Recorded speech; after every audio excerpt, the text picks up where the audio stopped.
Nageswararao sir గారు అదేవిధంగా సీతక్క గారు భావించి మా ప్రాంతం అభివృద్ధి పట్ల పూర్తి స్థాయిలో ప్రతి మండలంలో కూడా వ్యవసాయ శాఖ అధికారులను బ్యాంక్ అధికారులను పిలిచి మీ యొక్క ఆధ్వర్యంలో మా సార్ ఇప్పటివరకు మార్కెట్ తీసుకొచ్చిన అభివృద్ధి పథకంలో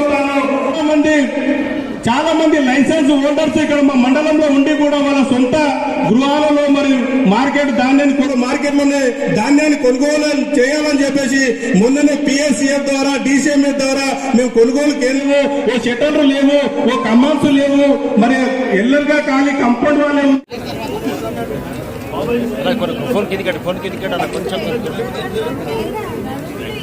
దేవునిపై ప్రమాణం చేసి చెప్తున్నాను.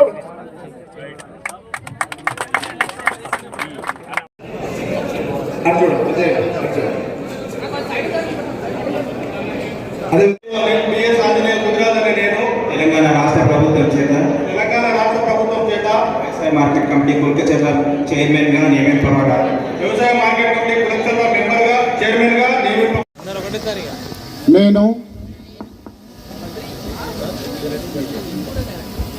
భూమన్న గారి పరశురాం రెడ్డి నేను తెలంగాణ రాష్ట్ర ప్రభుత్వం ఇక్కడ పండ్ల మార్కెట్ ఒకటి ఏర్పాటు చేయండి. తప్పకుండా హైదరాబాద్ వర్తకులు వచ్చి నా దగ్గర కొనాలి తప్ప నా రైతు హైదరాబాద్ వెళ్లకుండా చూడండి అని చెప్పారు. తప్పకుండా వెంటనే పరిశీలించి కలెక్టర్ గారికి కూడా చెప్పాం. ఏ ప్రాంతంలో బాగుంటుంది, ఎక్కడ పెడితే ఆ మార్కెట్ కి అవకాశం ఉంటుంది, అక్కడ కోల్డ్ స్టోరేజ్ పరిస్థితులు కానీ ప్రాసెసింగ్ యూనిట్లు కూడా ఉంటే పంట పండించినటువంటి రైతు యొక్క పంట నష్టం పోకుండా ఉండాలి.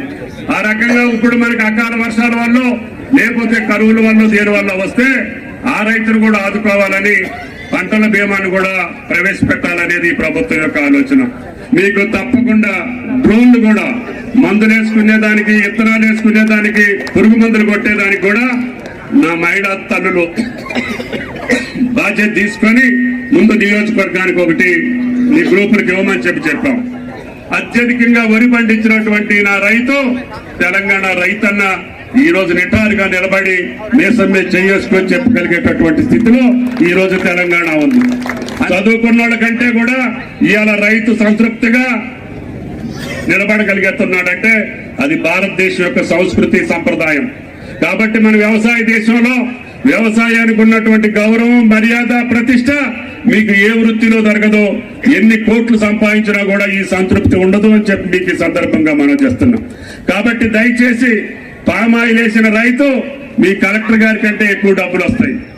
కలెక్టర్ గారికి 4 రోజులకు ఒకసారి వస్తుంది జీతం. అది సరైన ప్రభుత్వం అయితే వస్తుంది, రేవంత్ రెడ్డి గారి ప్రభుత్వం లాంటిదైతే, లేకపోతే అది కూడా లేట్ అవుతుంది.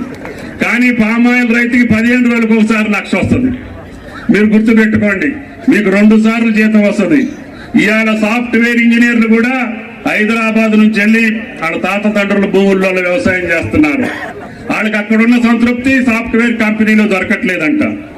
అందుకని మన అందరం కూడా పట్టుబట్టి మనకున్న భూమి, మన తండ్రులు ఇచ్చిన భూమి, మన తాతలు ఇచ్చిన భూమిని మంచి వ్యవసాయం చేయండి. మీకు RRR కూడా వస్తే అసలు మిమ్మల్ని వ్యవసాయం ఎవరు చేయలేరు. భారతదేశంలో ఉన్న రియల్ ఎస్టేట్ వాళ్ళందరూ మీ జిల్లాలోనే ఉంటారు. ఇప్పటికే కోట్లలోకి వెళ్ళినటువంటి మీ భూములు రేపు బంగారానికంటే ఎంత బంగారం పరిచినా కూడా అంత భూమి ఇచ్చే పరిస్థితి ఉండదు. కాబట్టి దయచేసి ఈ జిల్లాకు ఉన్నటువంటి అదృష్టం, హైదరాబాద్ నగరం అభివృద్ధి జరిగినంత కాలం మీ యొక్క జీవితాలు ఇంకా మెరుగుపడతాయి. మీరు ఏది పండించినా కూడా హైదరాబాద్ ప్రజలకు సరిపోదు. ఇప్పటికీ చేపలు బయట నుంచి వస్తున్నాయి, పాలు బయట నుంచి వస్తున్నాయి, మాంసం బయట నుంచి వస్తున్నాయి, కూరగాయలు బయట నుంచి వస్తున్నాయి. మరి మనం ఎంతమంది ఉండి మనం బయట నుంచి వస్తే మనం ఏం చేస్తున్నట్టు? మన రాష్ట్రానికి సరిపోయిన పంటలు మనం పండించుకునే పరిస్థితి ఉంది. రాజ్యం లేదు. రైతు వ్యవసాయం చేయడం మానేస్తే ఊర్లో కుక్క కూడా ఉపవాసం ఉంటుందండి. రైతు వ్యవసాయం మానేస్తే ఊర్లో కుక్క కూడా అన్నం దొరకదు. అట్లాంటి పరిస్థితి ఈ దేశంలో, ఈ రాష్ట్రంలో ఉంది. కాబట్టి మరి ఈ వ్యవసాయాన్ని నమ్ముకొని బతికేటువంటి రైతన్నలను బాగు చేయాలనేటువంటి లక్ష్యంతో సీఎం రేవంత్ రెడ్డి గారి ప్రభుత్వం ఏకకాలంలో 2 లక్షల రుణమాఫీ చేసి ఈ దేశంలోనే 2 లక్షల రుణమాఫీ చేసినటువంటి ఘనత తెలంగాణ రాష్ట్ర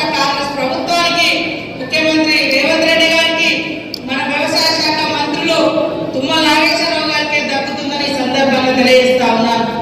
మరి పేదకి బిడ్డలు కూడా సన్న వడ్లు సన్న బియ్యం తినాలనే లక్ష్యంతో ఆ పంటను ఎక్కడి నుంచో కొనుక్కోవడం కాదు, మనం పండించిన పంటను మనం తినాలి. మరి ఇవాళ అలాంటి ఉద్దేశంతో సన్న వడ్లకు కూడా 500 బోనస్ కూడా ఇవ్వడం జరుగుతూ ఉంది.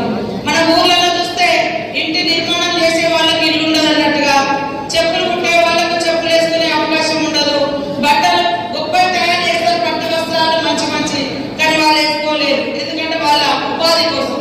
కాబట్టి ఈ రోజు రైతన్న పండించేటువంటి పంట ద్వారా ఈ రాష్ట్రం ఈ దేశం మరి ఆహార భద్రత, ఆహార ఫుడ్ సెక్యూరిటీ అనేది ఇవ్వాలన్నటువంటి లక్ష్యంతో ఆహార ధాన్యాలను పెంచాలి. ఒక్కొక్క మహిళకి 2 చీరలు చొప్పున ఆమె గారు చెప్పిన డిజైన్ ని తప్పకుండా మీకు అందిస్తామని చెప్పి కూడా ఈ సందర్భంగా మనం చెప్తున్నాం.